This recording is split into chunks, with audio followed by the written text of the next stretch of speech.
So I just read a stat from the ATF. They said that in the last 6 years, 692 people have been murdered or attempted to be murdered with a ghost gun. That's the same amount of people as how many people are killed every year with just hands or fists, and that's completely unacceptable. Because of this, I am going to be destroying this ghost gun that I made in my garage, and I'm going to show you how you can too. Now, to destroy this ghost gun, all you're going to need is a power drill, a .125, which is a 1/8 inch drill bit, and you're going to drill a hole directly over the safety here, 0.123 inches down from the top. That's all you're going to need to do in order to render this gun inoperable.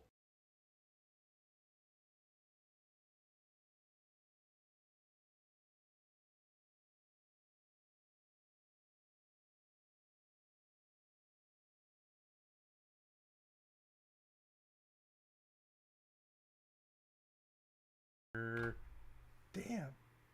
My mic was off. Dang it. Every time. Every time. Anyways, how we doing? What I was saying was, yeah, Reno May. Don't drill that hole if you have any dogs. Your dogs might not live to see tomorrow. So anyways, yeah, Spring, what's up, man? It's hot in here. Out in the garage today. I do have a small little fan out here. Am I still muted? I think we're good. Okay, cool. There we go. Yeah. All right, sweet. So, anyways, yeah, funny little video. I saw that. When was it? Yesterday, the day before. Anyways, um, cool. So, Sprink, I think it's just you and I right now. So I will skip some of the basic shit that you already know. Is like as far as joining the forum, checking out the store, and don't enter hashtag tag yet. Cool, dude. So some updates. What I've been up to. I think you might have seen the video, but I did drop the video. Brian, how we doing? Awesome. Good to see you, man. I did print some of the drum magazine, so I dropped that video last week instead of doing a live. I just didn't have enough material, and even today it's going to be kind of skinny. But it's fun to kind of come in here and hang out a little bit.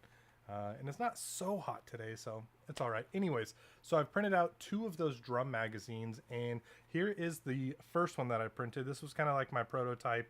I just wanted to make sure that the pieces were going to fit together. This is what it kind of looks like. And then so you can load, your bullets up here, and then you just give this guy a twist. You can hear it clicking, and now that puts spring retention in here. And then back here is the spring release. You can see, you push it up, it just released the tension. So this was the first one. And then the video that I dropped was of a custom one that I did for 2A. Whoops, let's see if I can go back here. So here's the custom one. I think the logo came out pretty good. You can kind of see in the light. When I was doing ironing, for some reason, I think through all the filament changes and just the weird layering, you can kind of see like right here, there's a little, it looks kind of funny. It feels smooth, not maybe as smooth as this, but it still feels pretty smooth. It just kind of looks funny if the light hits it differently. It just doesn't shine. So that could also be not only from the ironing, but it could be that the nozzle fluctuated a little bit. The filament, the heat of the filament fluctuated just a little bit. And so it printed at a cooler temperature, so it just doesn't have that sheen. So I normally print that at around 230 is what I use that filament for. So thank you guys. So today got a couple things that we can kind of go over and show you guys and talk about a little bit. Also, drop anything in the comments if you have any questions that you want me to touch on today, or you just want to say something. Let's go for it. But let's hop on over to so I do have a question for you guys. Where do you guys get your files? Do you get them from anywhere you find them, or do you get them from your trusted sources? So trusted sources meaning like from the source. So do you go sailing on the odd sea, and do you actually go to like Hoffman Tactical's page and download them straight from his page, or do you go to Chairman Juan's page and download straight from him, or Danny Meatball download Are We Cool Yet straight from them? So in other words, do you get them from Thingiverse, or do you get them straight from the source? Because I want to show you guys something that could save you guys some headaches, and also I think it's kind of dangerous because a lot of people, we'll touch on that actually here. I'll show this to you. It's like a 2-minute video or like a minute video, but just keep in mind, where do you get your files from? What source? Because yeah, check this out, and then we'll come back and talk about it.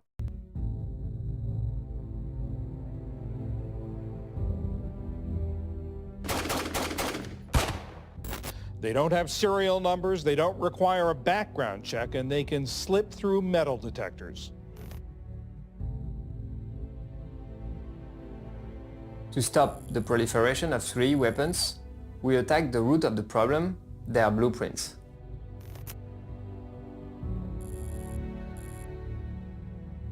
We created a social platform to collect 3D gun files from our community.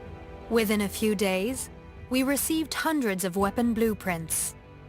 Then, we modified these files to make them useless once printed. Barrels, triggers, and magazines were deformed. To be undetectable, our files are identical to the originals. Over 400 weapon parts were rendered harmless. Once printed, the modified weapons are impossible to assemble. Then, with fake user profiles, we spread our blueprints where we'd found the originals, on forums, chats, and social platforms. After 8 months online, more than 13,000 harmless guns have been downloaded, wearing down users' nerves and preventing functional weapons from being printed. And we didn't stop there. With all the blueprints collected to create harmless guns, we developed a software that recognizes 3D weapon files and prevents them from being printed. This open source software is available on our website, so the entire 3D industry can now join us into the fight.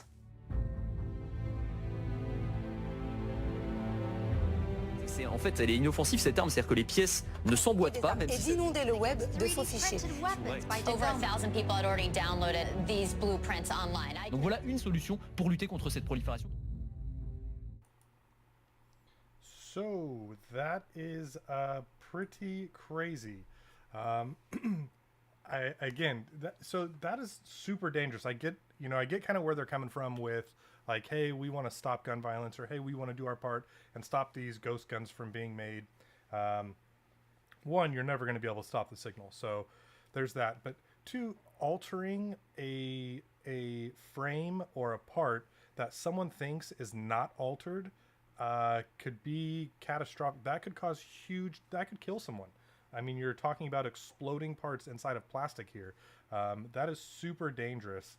And I don't know, I think if you have enough know-how on how to put your 3D printer together, because most of these 3D printers, we've all had to put together and assemble ourselves, we're going to get files. And if our hole is too tight or too small, like they were showing they made 2 small holes, if the hole is too small, we're going to file it open a little bit. Like, or at least that's what I would do. I would do enough troubleshooting to know that that's the case. And then, you also got to think, where am I getting these files? Is someone on Discord sending me an STL saying, oh, hey, I got you covered, bro, here you go? Like, no, I'm cool on that, Not only could it be a virus for your computer, but you could be getting some of these frames, waste your time, waste your filament, and potentially risk blowing off your fingers, your hands, your face, and all that. So that's a bunch of crap, I think. Yeah, I agree with you there, Brian. Total crap. So just be aware of, when you get your files. I guess I've always kind of just gotten them from the source. I just figured that was where you got them from. But looking at some of the chats I'm in and some of the Discords and other things, I've come to realize people ask for STLs all the time. And so there's actually a movement kind of going on that I've seen with this particular website. So the links for all these videos and these websites and stuff that we're going to go over and show you today are all down at the very bottom of the description. So you'll see my normal links, and then below that I've listed like 3 or 4 links, and that's where all these links are. So the links to that website, you can go there and you can upload whatever files you want, and then someone actually has to review it and all that stuff. So a lot of people are going in there and uploading like butt plugs and other awesome things to help them occupy their time instead of trying to screw with our 3D printed files here from our awesome developers that create the coolest things. So speaking of cool things, let's check out Actually, we'll check out some cool things here in a second. I do want to touch on another link that's in the description for a video. So if you are using Prusa, or I think Cura even does do the Arachne. They have the Arachne engine now. But check out this video. So this link is also in the description. This is Prusa Slicer is. So there's a released version. It's like a beta version. It'll be coming out here very shortly without any bugs. This one has a couple bugs here and there, but a lot of people said it still works fine for them. Anyways, they're starting to use the, I think it's the Arachne engine. And so that's inside the slicer. And what that does is that helps the slicer better understand what you're printing and how to print it more effective and efficiently, and also look better at the same time. So this guy, it's like a 15-minute video. I didn't want to play the whole thing here. Nonetheless, what it essentially does is you can now use a 0.6 millimeter lens instead of your 0.4, and also most of the time get better prints. So you're going to be shaving off your time by being able to print a heck of a lot faster and get better quality prints using a 0.6 over a 0.4. So that, that 30-hour print for that lower now just turned into half a day, turned into 15 hours. So, and maybe even quicker because of how it interprets the file. So not only are you now printing at a higher layer height, but it's interpreting the file better. So check out that link too. That was an awesome watch. I'm super stoked. I can't wait till I use Prusa Slicer. Can't wait till the official version gets released. I haven't messed around with the beta stuff yet. I don't have a ton of time to do that. And speaking of Prusa, let's take a look at this other thing too. So this is something cool. This link is also down in the description, and I think we can, this is called Loop. It's a Loop software. So everything needed for this is 3D printed, or a software that you can also download and upload. So the stand and everything, but essentially this thing's pretty badass. Look, so the print's completed. The arm comes down, it does a backup, boom, cleans off your bed for you, rehomes itself. So now you can have a continuous print. And so let's say that you have you just want to be a manufacturer, man. You just want to pump out AR after AR after, or you maybe even make a playlist. So let's say that you have a playlist that you have an AR, and then like a Chairman Juan, and then like a Mac Daddy that you want to print, and you just don't want to, they all are going to be the same color, and you don't want to stop.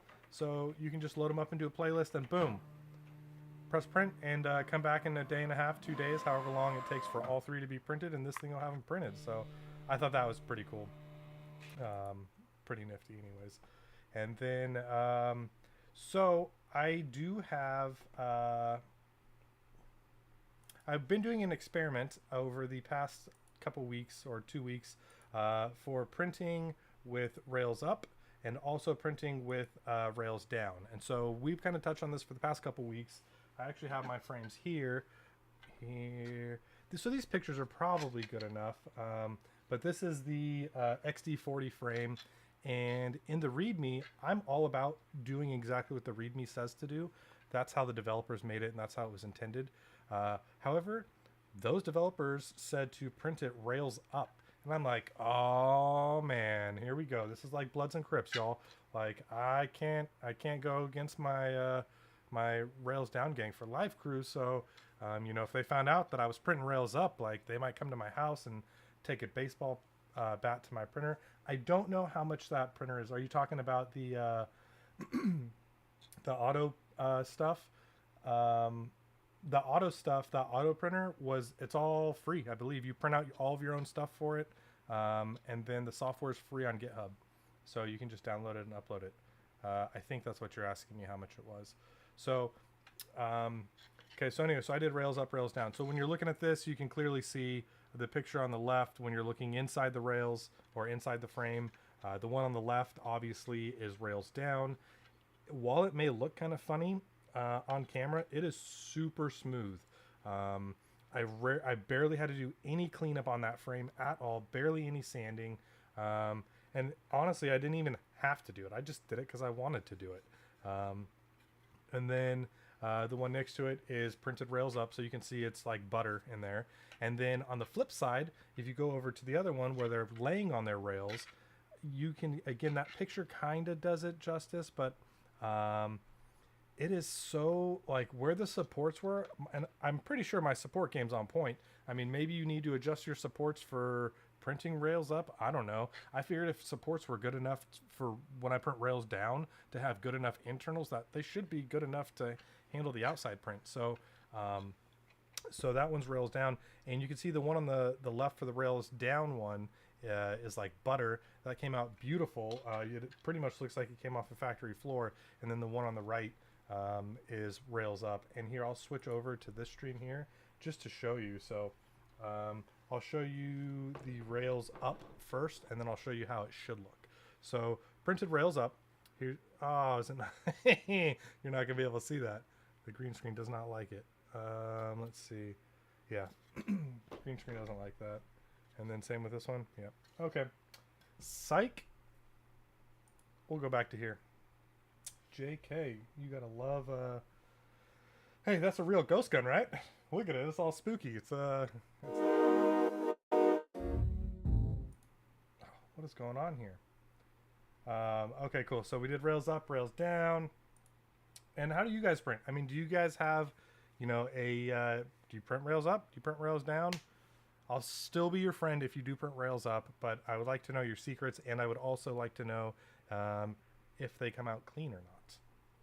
And then, so I got some other cool things to show you. I guess another cool one would be this guy right here. So this is coming out soon, but this is the FDG9 by CJ Welcome. So it's still in development. This is just a teaser, but I cannot wait for this to come out. You better believe I will be printing that the first day that it comes out. And so they're still working on a couple things for like the documentation and some small changes here and there. But they are saying that it is pretty challenging. It's a complicating build, especially compared to like a normal lower. But hey, if you guys are building that drum, the Danny Meatballs drum, you could probably build this too. The drum wasn't super hard. That was my first time ever doing heat sinks, so that was pretty cool. And I'll let you guys know as soon as I find this file. Once it drops, I'll definitely let you guys know and post about it.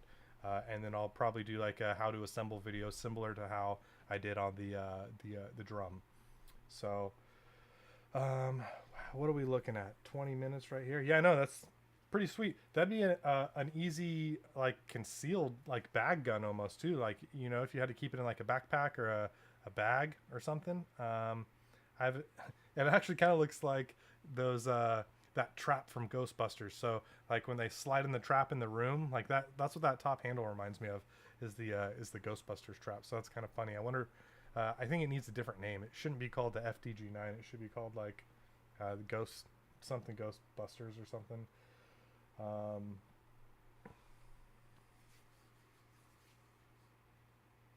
Yeah, rails down, Sprink. Definitely rails down.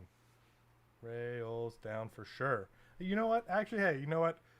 Experiment. That's what I would say. I would say do them both ways, and then come to your own conclusions. Because some people swear by rails up, but you know what? It's not the way. It's not the way. The way is rails down. I'm telling you. Yeah, I'm not printing a one rails down is still functional. If it's not functional rails down, then you have bigger problems that I think you should worry about with the settings of your printer. But like, I'm not printing a frame so that way it's like I have to do a ton of cleanup and then it looks like crap. I'm printing a frame because I want it to look cool and then function.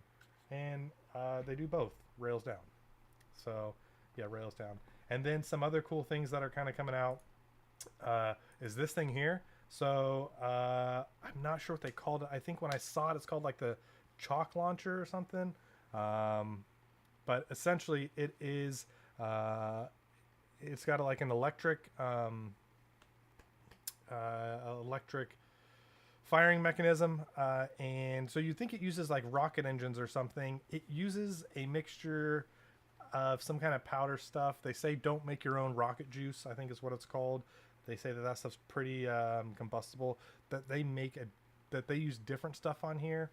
I'm not sure if I posted a link for these down at the bottom, but these are also still kind of being developed. He said he is going to release this file here shortly, So we'll see when that file becomes released. And you better believe that we're going to be making one of those as well. And I'll put together a how-to video on that one too. And maybe go do a range day because that looks awesome. Even if it is not like a warhead that's going to explode and make this huge. I mean, you could put tannerite in the end, I guess, or something. But don't. I'm just joking. So yeah, so that's pretty cool. And man, we are speeding through this. All right, well, that is what I found interesting tonight, or over the past week or 2 weeks. And you know, I hate to take up a ton more of your guys' time. We've been on for about 23, 25 minutes. You guys got any questions? Anything you want to talk about? You want me to show you guys any of the other stuff again? Oh, you know what we didn't go over was this one right, boom, here. Cool. So Hoffman Tactical, I'm pretty sure we didn't go over this yet. So I don't know if you guys are aware of or not, but he created, yeah, right? Oh man, yeah, that's great. So Hoffman created an FRT, so a forced reset trigger. Got a cease and desist. I don't really know kind of what happened with all that stuff, but I think I don't know if the files are even still out there. Luckily, I have a copy of that, but this is a new one, and so they're calling it the HoffR2 2.0, and so it's also another FRT, so a forced reset trigger, but instead of going in the lower frame, this is meant to go in the upper. And so it's not going to infringe on anybody else's patents and stuff, so there will be no cease and desist. They are making this, so this one here, I believe, is for Hoffman well, no, because if it's in the upper, I know they have two different kinds, and one's specifically for the Hoffman lower, and the other one's for a mil-spec. I don't know what the difference is between them. I didn't read too much into it, but nonetheless, this is going to be the new forced reset trigger. And if you don't know what a forced reset trigger is, essentially the forced reset trigger is exactly what its name is. So when you pull the trigger, normally you have to let it go for the trigger to actually reset. And my understanding is that you can pull the trigger back, and then you just kind of you don't like hold it all the way back, but you can hold it like halfway back, and so it's a quicker reset, and it forces itself to reset. So if you just it's almost kind of like like a bump stock kind of, I guess, in a way, but it's a fun way to go full semi-auto is what a force reset does. I'm sure that was a butcher way of explaining it, but you can YouTube force reset triggers. Nonetheless, this is a new one that's coming out. If you don't happen to have the other one that goes actually inside the lower part, and if you're even interested in the force reset trigger. But I'm definitely interested in the FRTs. Like I said, I have the original file, so I will be getting this one as well. You just never know. I do recommend also, say, stockpiling up on files. If you don't have like an external hard drive or a separate hard drive where you can keep a copy of all these things in case something happens to your computer, or a hidden hard drive somewhere, I definitely recommend downloading anything and all the files that you think are cool and worthy, that you may ever want to print someday, because you never know when they're going to disappear, and then that way the signal will live on.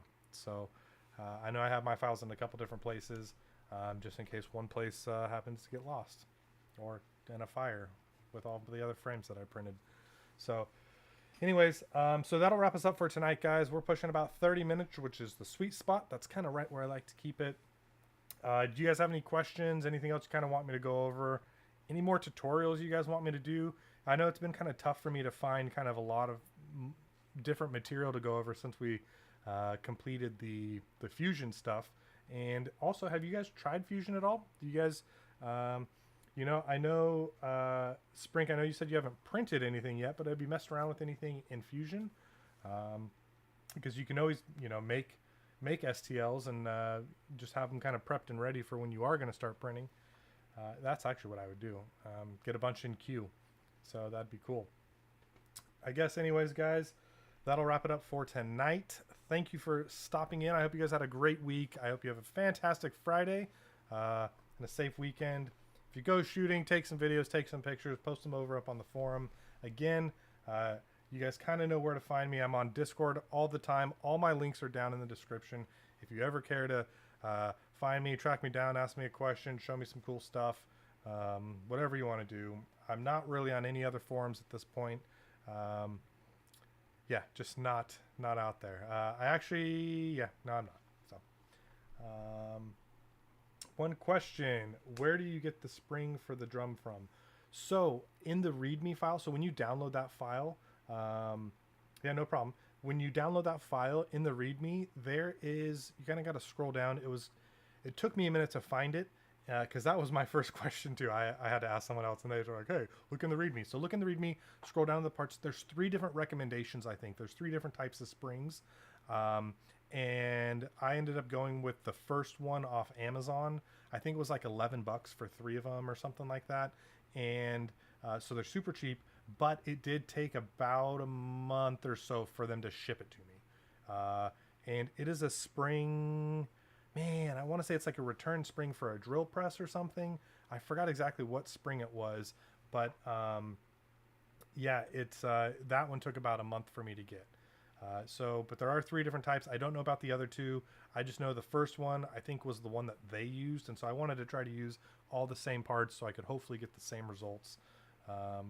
And then be careful with that spring too. So if you are going to make a drum, in the README it says wear gloves. You don't have to wear gloves for the whole thing, but when you're unscrewing that spring, I would definitely wear gloves in the hand that you're holding the spring, and probably even the other one, and then maybe even some eye protection, just some glasses of some sort, and kind of hold it away from your face, because one, that thing is strong already. They send it to you fully compact, and when you open it up, it wants to expand right away. And so on the first one that I made, I did cut my hand. I cut my hand pretty bad. It hurt, but you know what? I kept on pushing on and made that one. And then when I did the video for it, and when I made the other one, I definitely made sure I had some thick gloves on. I actually went to Costco, and they have like these thick, like, you could probably get them at Home Depot, but thick garden gloves where they're I don't know. You guys have seen these gloves, so that's what I used to hold the spring, and it was great. It was fine. And there are also some tricks too to kind of there were 2 really hard parts putting that together. When you get it printed out and you're doing it, let me know, and I'll kind of touch on that again some more. Or if you have any specific questions, I'll also kind of help you out with that as well. But it took probably an hour to build, maybe. Just the springs to get in, like the clamp cup.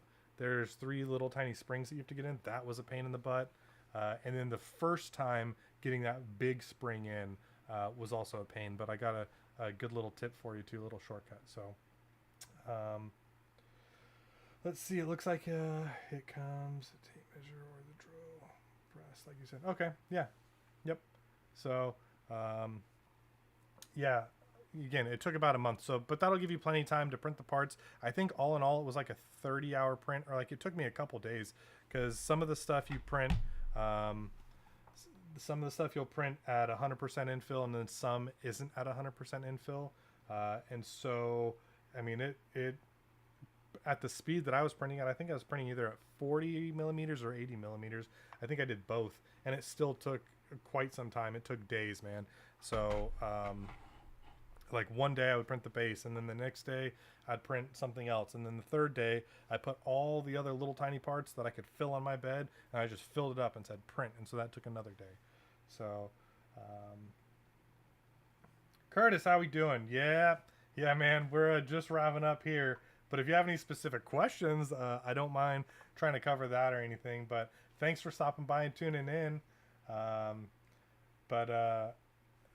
man, we start at 6. I want to try to keep it around a half hour or so, and that's kind of about where we're at. But yeah, dude, if you got any questions, feel free, pop them in the chat or hit me up on Discord, or go hop over to the forum. So right now what's on the screen is Hoffman's new FRT. I don't think he's the one that actually made this. Someone actually did the remix of the FRT, but this sits up in the upper instead of down in the lower. So and then we're talking about the drum. So All right. Well, anyone else? That was a good question, Spring. By the way, good question. Got any other questions or any other things you guys want to kind of go over, touch on today? You good? Gotta love lag, man. This lag takes too long. I probably should just get a better computer to where I could turn like the lag off, and that way it doesn't crash. But, anyways, well, guys, again, like I said earlier, happy Thursday. Happy Friday tomorrow, and have a good weekend. And I'm going to try to find enough content to get another stream going up on next Thursday. This weekly stuff is super hard. Okay, 9 o'clock there. Oh, East Coast. All right. Nice. Yeah, the sun is still out where I'm at. It's bright. It's barely dinner time here. Okay, cool. Yeah, so I'll try to find enough stuff to have a something to talk about next week, and then answer any questions that I see in Discord and the forum and stuff. So other than that, have a good one, guys.